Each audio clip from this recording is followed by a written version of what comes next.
Get ready for Benjamin Knight Fuchs live on Memorial Day. Ben, how are you? Happy Memorial Day.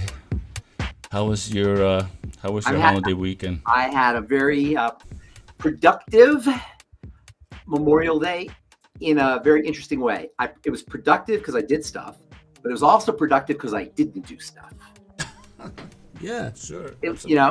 I actually read. I did stuff all day, but I read. I cleaned a little bit. Sure. Made some popcorn. I'm fasting today. Go. I should say I was gonna fast today, but I made some popcorn. So I'm not fasting, but I'm going low cal. Probably keep it under 300-400 calories today. This is what I'm hoping. Do you know there's 72 million hot dogs that will be eaten this weekend, Memorial Day weekend? 72 million. I looked it up. I'm in that. Are you in that category? I'm in that statistic. Did I ever tell you about my hot dog? I ate a nice. I wanted to lose some weight a few years ago, and this guy told me about a hot dog diet. He said he lost a lot of weight eating hot dogs. And I was like, all right, okay, I can try that. And I did, and man, did I love hot dogs. I was loving my hot dog diet, but I didn't lose a single pound. In fact, I gained weight.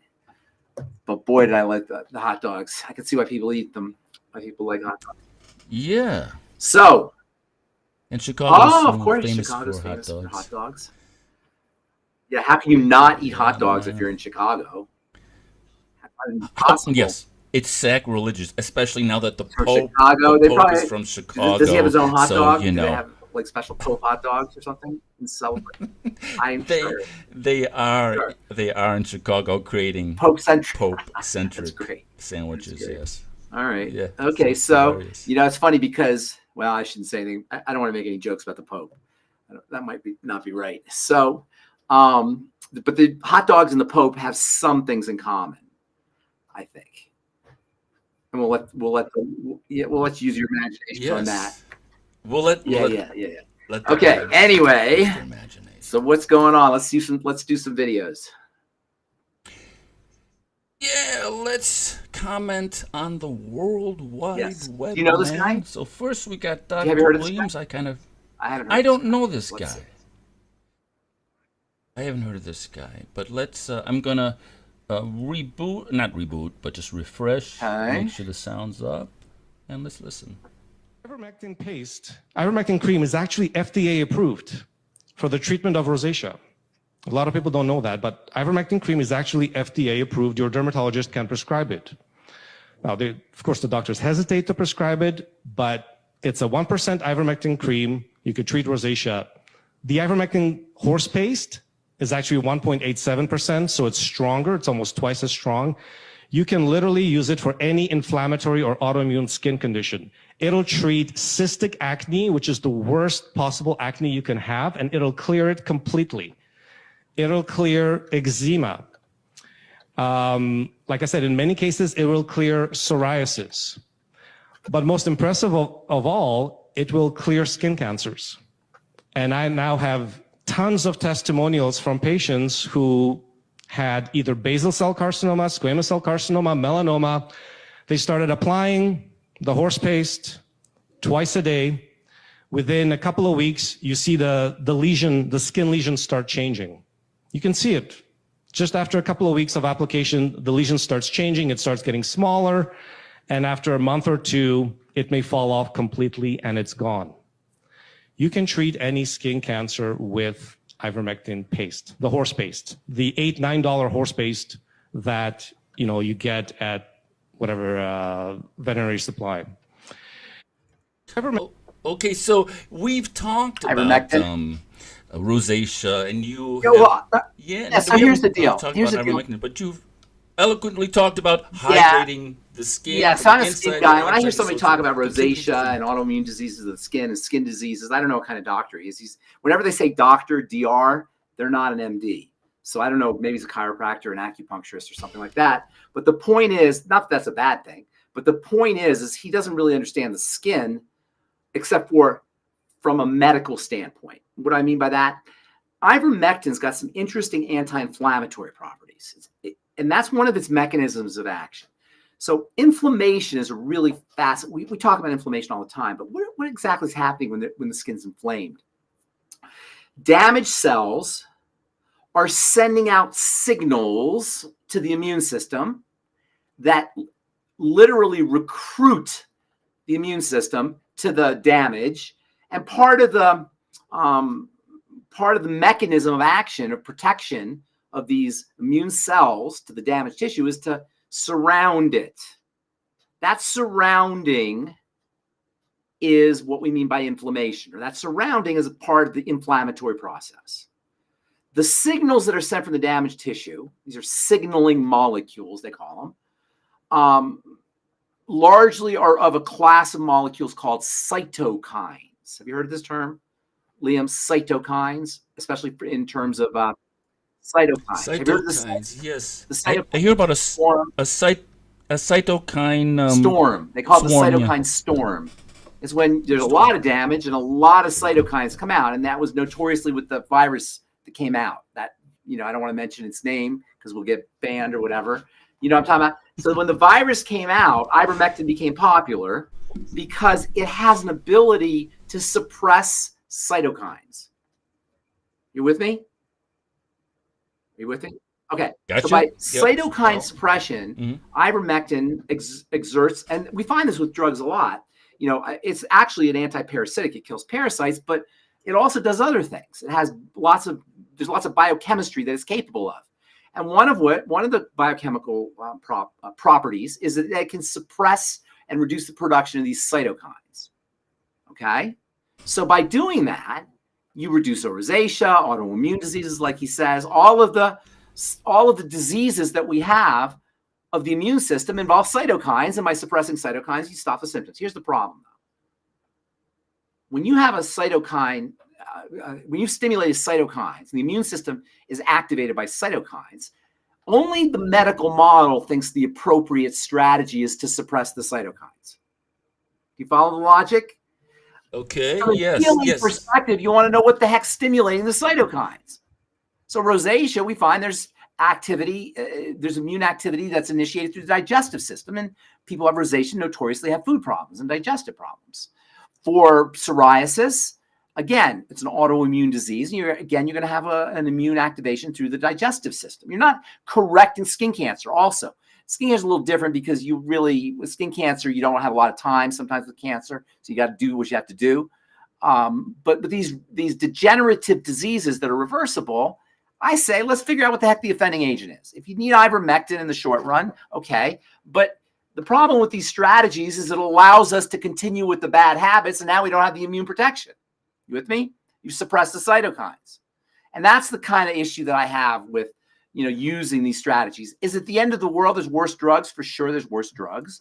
But this idea, like this doctor saying, you just rub the ivermectin on, no more rosacea, no more psoriasis, no more whatever. Yeah, but you still have the offending agent that's toxing out your body, and you haven't corrected that.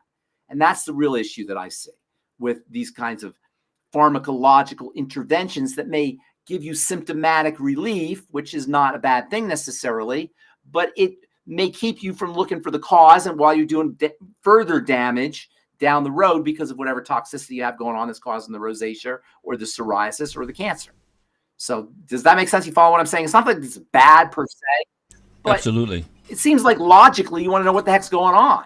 So, and the medical model is the medical paradigm doesn't look at healing that way. They don't look at therapy that way. And so that's the naturopath paradigm. That's the alternative to allopathy. This guy's giving you the allopathic solution.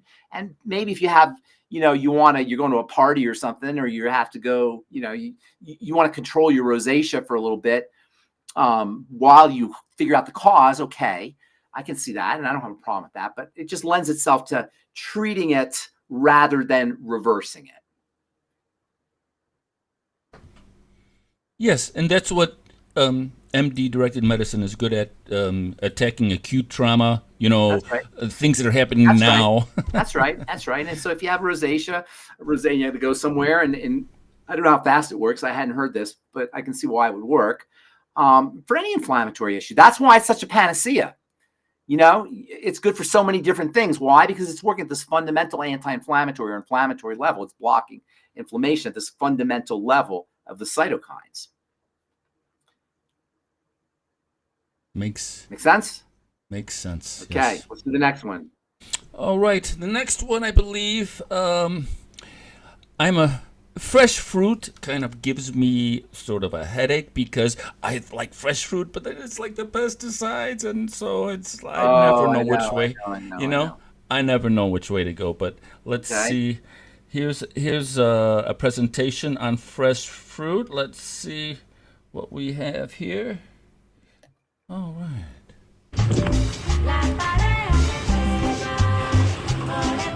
Well, I see why you picked this.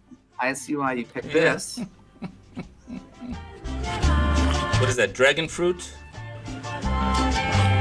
That is a dragon fruit. And this is papaya. Papaya is an amazing, amazing food. Is it? Yeah. Amazing.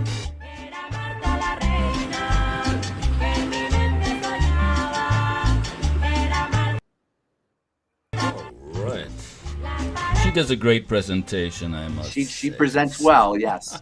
So, yes. She presents well. So, what do you think? Oh my gosh, papaya, dragon fruit, aside from her being very beautiful, papaya and dragon fruit are two amazing tropical fruits, papaya especially.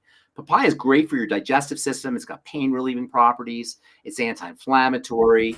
And you can put it on your skin. I use it in skincare products. It's just amazing, amazing stuff. And it's also one of nature's most abundant sources of vitamin C. So it's pretty darn amazing. Pretty darn amazing. I don't know as much about dragon fruit because papaya's got a long history in pharmacy and in cosmetics and skincare. So I know a lot about papaya. Dragon fruit I don't know quite as much about, but it's along the same lines. Probably doesn't have as much vitamin C. It's very enzyme rich, so it's good for your digestive system. It probably has some of the same enzyme benefits. It probably has some bromelain, I would guess, if I had to guess. Bromelain is the active enzyme in papaya. There's probably a little bit, or something similar. It also has antioxidants in it. It's got magnesium and potassium and all kinds of flavonoids. I mean, they're just wonderful. Iron. The dragon fruit has iron. They both have iron in them, actually. They're just great. They're loaded, absolutely, absolutely loaded, and they're low calorie. They're not super sweet. Dragon fruit's a little sweet, or a little sweeter, I'll say. They're just wonderful. They're great to put on top of meat when you're grilling it. It'll soften the meat, and it'll also help protect you from these some of the they call them HCAs, heterocyclic amines. The burnt products on meat that we all love are carcinogenic, and you'll get some protection by slicing dragon fruit and papaya on the meat as you're grilling it. It's great. Wow, that's great to know. Yeah, it's great with other things, papaya and dragon fruit, particularly meat, because of the enzymes. So the enzymes help soften the meat. And as I say, the polyphenols help protect you from those HCAs. So it's just, they're two really, really cool fruits, papaya particularly. And what are your thoughts on, how worried should we be about pesticides? And, it seems like they're getting their handle on Roundup. That's a good question. I like the way you said that. You shouldn't be worried at all. That's not to say it's not a problem, but worrying is not the answer. Okay. Okay. All right. All right. You shouldn't worry at all. Worry is like this bad. It's not something you ever want to do in your life. I know we do it, and I do it all the time. And one of the strategies for worrying and anxiety and angst and mental issues is to check in with your body. There's more signals going from your body to your brain than your brain to your body. Your body is older than your brain. It's wiser. It's got much more intelligence than your brain does, believe it or not. And the brain is looking to the body to see what the heck's going on. And so anxiety and depression and angst and worry and all those things, a lot of times they're body issues. So you want to kind of check in with your body whenever you have these unresourceful psychological issues. Check in with your body. And then back to what you're saying about worry, worry is not appropriate. However, is it a problem? Yes. Significant. Major. Glyphosate, I would guess that glyphosate toxicity is a major, major cause of chronic degenerative disease based on what I know about glyphosate and based on what I know about its particular intestinal toxicity to the intestine, because it kills bacteria. It disables bacteria. That's how it works, but it doesn't distinguish between your gut bacteria and and the bacteria on the plant, on the produce. So it's a big problem. It's water soluble, so it rains glyphosate. So even if you're eating organic, it's hard to know if it's got glyphosate or not. I imagine it's a much huger problem than anybody, imagines. And you're not going to hear about it on the news. It's not going to be a problem that you're going to read about on the news or listen to on the news or hear on the news or read on the paper. Right. They're not going to let you know. Do you remember Fukushima? You remember the Fukushima thing? You didn't hear a lot about Fukushima. Oh, yeah. Right? That's not to say it wasn't poisoning everything. It, within everywhere, the whole planet. Right. Just because you didn't hear about it, it's like, what do they say? When you don't hear something, when you don't notice something, when you don't see it, out of sight, out of mind. Out of sight, out of mind. Yeah, it's like they don't talk about it. It's nobody thinks about it. There's dead zones in the ocean for a reason. You don't hear about that either, Right. So yes, it's a problem. Worrying is not the strategy. Yes, it's a problem. Right. The real answer is to make sure that you practice where you have locus of control. You don't have locus of control over the raining glyphosate, but you do over making sure you're using this, because vitamin C is one of the best ways to protect yourself from glyphosate. So, where you have control. Hot dogs are going to make it harder for the body to deal with glyphosate. And I'm not coming down on hot dogs. I'm just pointing it out that there's certain things we do in our lives where we do have locus of control, so that we can deal with the things where we don't have locus of control, rather than, as you say, worry. That's my take on glyphosate and all that. There's hundreds of thousands of chemicals that we're dealing with in the year 2025 that didn't exist 150 years ago. That are all brand new. Yeah, they're for the body. So yes, there's serious problems. Read my friend Darren O'Lean's book, Fatal Conveniences. It doesn't do us any good to clutch at our pearls and hand wring about all that stuff, because yes, it's out there. And I know my friend wrote a book, a very interesting book for people who don't know about these ideas, called Fatal Conveniences, which is very it's packed with information, very easy to read. It's a nice little reference book. And he talks a lot about shower curtains. Do you know shower curtains are toxic? I mean, new car smell, there's so many places where you have toxic fabric softeners, detergents, things that are coming out of the paint in the walls and the carpets, your dry cleaning solution. I mean, it's everywhere. Better living through chemistry, they used to say. Yeah. Better living through chemistry. That's what they used to say. They don't say it anymore. Right. They don't say that anymore. They used to when we were growing up, they said that. They say that. Yeah, they don't say it anymore. And speaking of chemicals, we got this interesting methylene blue. What's this? Methylene blue. Wow. We're going to talk about methylene blue, but you want to talk about methylene blue? Yeah, she's gonna talk about it. This might go on a little bit long, so feel free to cut it off, whenever you want. But yeah, just let's see what she has to say here. Somebody asked me to look into a product on the Wellness Company site and to do some research on it. Let me just show you. So the product being the Recharge with methylene blue and urolithin A. It's the only one with urolithin A. So I made this video about the research that I found on it, and basically that methylene blue was recharging your mitochondria and urolithin A was going in and cleaning everything up. So then I ordered my product and I got it last night. I took one pill last night, one pill this morning, and already I'm better. You can hear it in my voice, and I'm actually energized. I was on antihistamines pretty much all week, and I was kind of feeling drowsy and my throat was in and out. But this morning my nose is clear, my throat's getting clearer, and I only had 2 pills. I bring it to work to the safety meeting and I tell all the guys, and now my bottle is missing and I can't find it, and I've been texting my boss and everybody on site. Nobody wants to admit where it went. So they're stealing all her methylene. All right, so methylene blue is all the rage. It's a medicine. It can donate electrons. It has antioxidant properties. Again, because it's working at such a fundamental level, it has many things that it can do. So it's used to treat cancer, support the immune system. She said, I think she said rosacea. I don't remember what she said. It's working for. Yeah, The urolithin is also interesting. Urolithin is it's a when bacteria process things, they release certain beneficial molecules.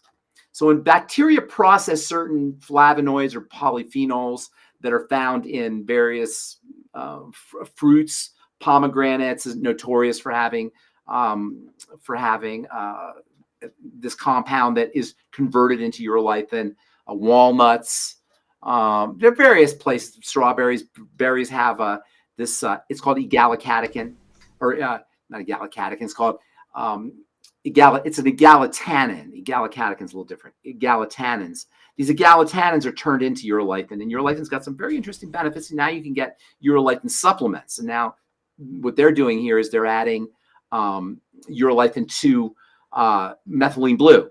So you get, it's kind of like there's a million different polyphenols and molecules that are produced by bacteria. And methylene blue is kind of unique. But as far as urolithin goes, you don't want to really isolate specific ones, although you might get some benefit. The worst way to determine how valuable a supplement like that is to listen to somebody, because everybody's going to be different. And, she said that now she can't find her product because the guys are stealing it. Yeah, I get what she's saying, but you know what? Those guys who don't really understand how the body works, just because it works for her, it's not going to work for it. Doesn't mean it work for everybody. And whether it works for her, we don't know. We're just going by what she said. We don't know. She feels better. Okay, that's not bad that she feels better, but I don't take much. That doesn't mean much to me. Methylene blue is an interesting molecule. There is some negative stuff now. I've just been reading about methylene blue, but it's a drug. It's one of the first drugs was methylene blue, and it's a dye. It was discovered, like when they first started playing with organic chemistry and drugs, it was discovered that the dyes had medicinal properties. The dyes would kill things. Dyes were antiseptic and could reduce inflammation that was secondary to some kind of microbial infection. So the dyes became kind of medicinal. And methylene blue is one of the last of it's one of the ones that's still being used. I don't know of many others that are still being used medicinally. Methylene blue is still being used medicinally. It is literally blue. It's a blue dye. And it has an ability to contribute electrons. Pigments are electrically active. Pigments, yeah. No so like when you see red, what is red really? What is red? And you remember Roy G. Biv, our red, orange, yellow, right? Sure. What makes something red and not orange, or red and not yellow, or red and not violet? What is it? Right. It's reflecting the red spectrum. Well, more specifically, it's the frequency. What does frequency mean? Frequency, or this wavelength, which is the flip side of the coin of frequency. I like to work with frequency. Frequency is on off. Like if I turn the light switch here, let's see if you can see this. On, off. Watch, see I'm going on, off, on, off. Yep. Right? On, off is a frequency. The frequency of on, off, of one on, off a second is 1. The name for 1 is hertz. So this is 1 hertz on, off. Once a second. Oh, right. Once a second is 1 hertz. Oh, I never heard of it. Okay. So it's 1 hertz. That. Awesome. So all right. Hertz, that's what a frequency is. Frequency is just an on-off. Colors are going on and off, and I'll tell you what I mean by that. And how fast they're going on and off makes them red, orange, yellow, blue, green, indigo, or violet. Red is going on off. Ready for this?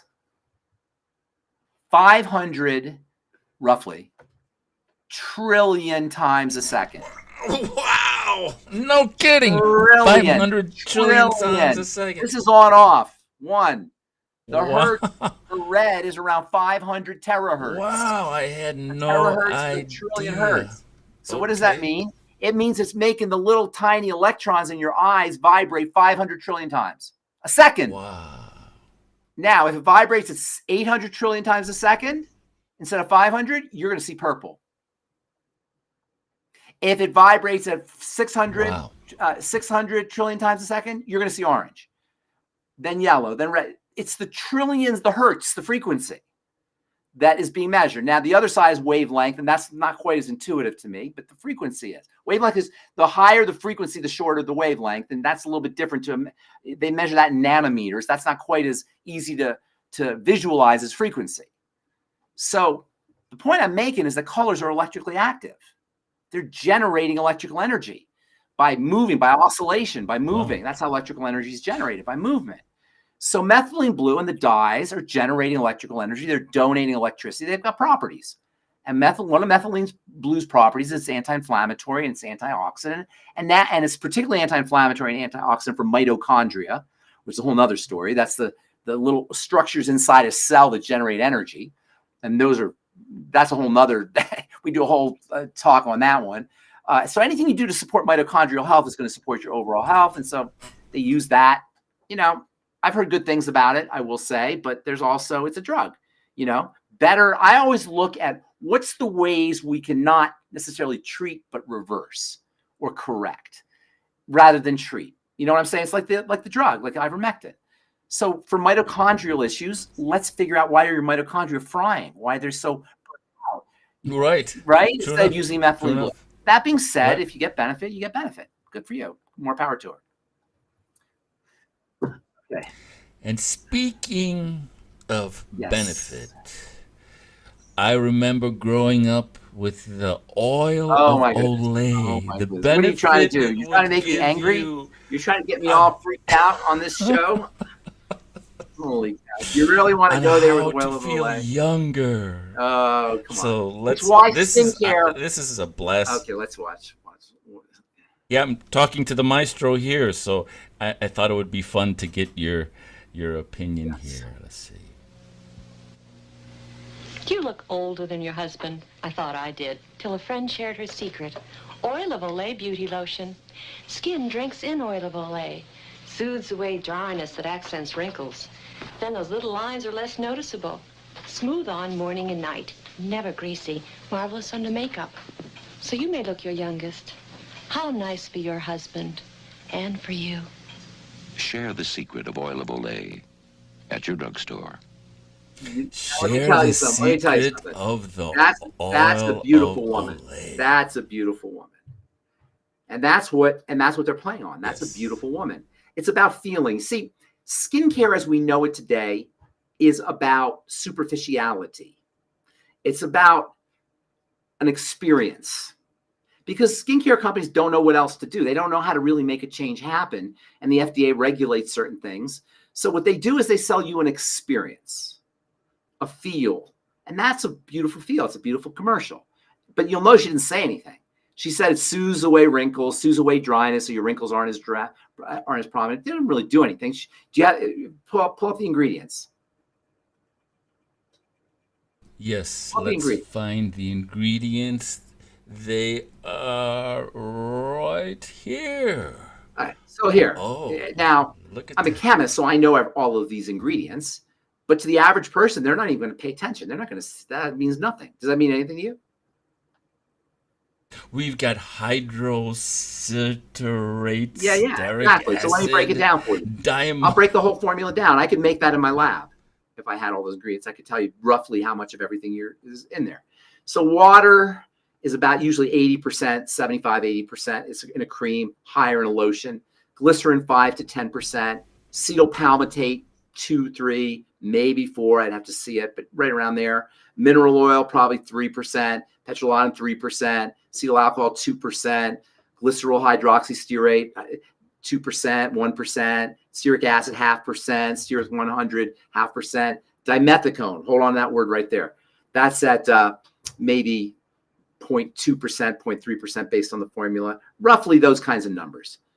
After that, you got octyldodecyl myrostate, potassium hydroxide, DMDM hydantoin, iodopropanyl butyl carbamate, tetrasodium EDTA, acrylate C, 10 to 30 alkyl acrylate cross polymer, carbomer, fragrance, parfum, red form. Nothing. Zippo. Nada. Glycerin is a little sticky and kind of holds on to some water. Acetyl palmitate's a wax. Mineral oil is an oil. Petrolatum is a Vaseline, which is solid mineral oil. Acetyl alcohol is a wax. Glycerol hydroxystearate's wax. Stearic acid's wax. Stearic 100 wax. Dimethicone, I said, hold on to that. It's silicone, Remember that one. Potassium hydroxide is they use it for the pH. Doesn't do anything. DMDM hydantoin is a preservative. Iodopropanyl butyl carbamate is a preservative. Tetrasodium EDTA has preservative kind of functions. It's a chelator. Acrylates, C10 to 30 alkyl acrylates, a gum, cross-polymerase of gum. Carbamers are kind of thickener, fragrance, and perfume. Nothing is in there for your skin. Nothing except for the dimethicone, which is silicone, makes it feel like something. And the mineral oil and the petrolatum make it feel like something. Everything else is to build the product. This is why skincare has this reputation that it does. There's nothing in there that's going to do anything for your skin. Nothing, and it's a bestseller.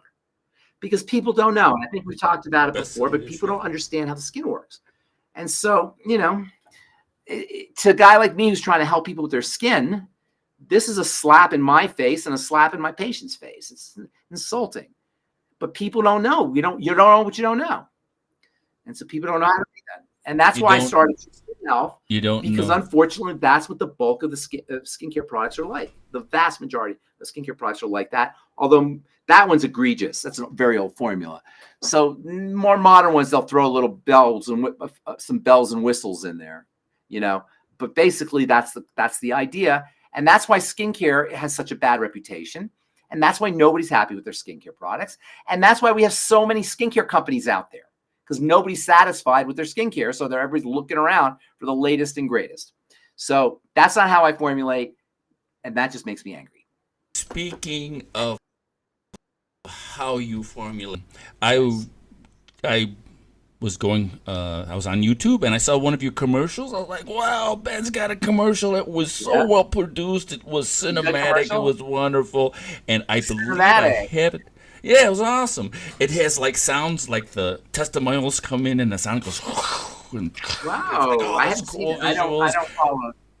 And then you come up, so it was very super produced. I think I have it right here. I'd like to show it to you and then ask you a question or two. What do you think? Okay. All right. All right. Let's see what you got. Like a plan. All right, here we go. Let's see if I got it queued up. Here, we'll put us like this. There we go. Here.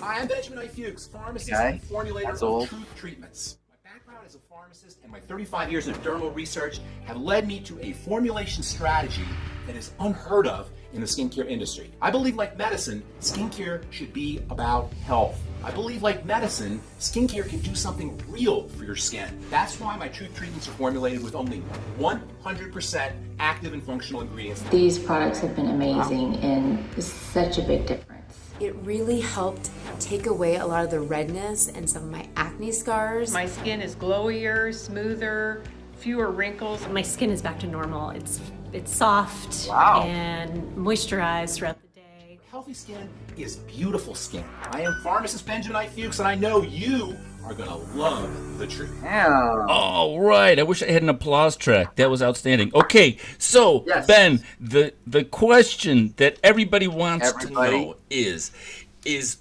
the laboratory that's behind you, is that Chroma Key? No, that's my lab. That was my lab. I moved. Is that your actual lab where you do all the magic? I moved since then. That's an older one.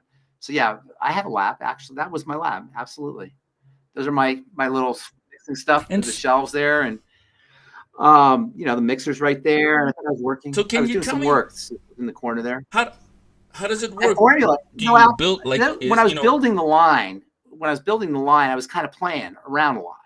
I was doing a lot of R&D. Now I have a pharmacy. I didn't have a pharmacy back then. Now I have a pharmacy, and so I fill prescriptions. That's what I basically do, and it's bigger. It's a little bit nicer than that. But you know, my line is pretty much formulated. But I'm always tinkering. I like ingredients. I like things. So I have a lab. It's kind of an indulgence. Wouldn't you like to have your own lab? Well, you know, carpenters have their own workshops. Chemists have their own labs. And you know what's funny? My skill is chemistry, but I kind of wish I could do workshop carpentry, you know, building cabinets and all that stuff. I love that. Yeah, I love that stuff. I you know, I don't know. I don't have that kind of skill that a carpenter would have, or somebody who can work on cars, you know, or even a painter. But this is my art. You know, chemistry is my art, and I do see it as an art in addition to being a science. Thank you for bringing that up, though. Yes, and so, but it was fun to contrast the two different approaches to the same end, both oil of Well, in fairness to them, they sell a lot more product than I do. So they must be doing something right. Who's, I'm maybe it's me. Maybe I'm the crazy one. Maybe I should be selling Olay. You're breaking the mold. You're breaking the mold. It says, what's his name? This guy Kuhn, Thomas Kuhn, wrote a book, The Structure of Scientific Revolutions, in the 1960 or something. And he talks about how science progresses. And he has a famous quote in there: "Science progresses funeral by funeral."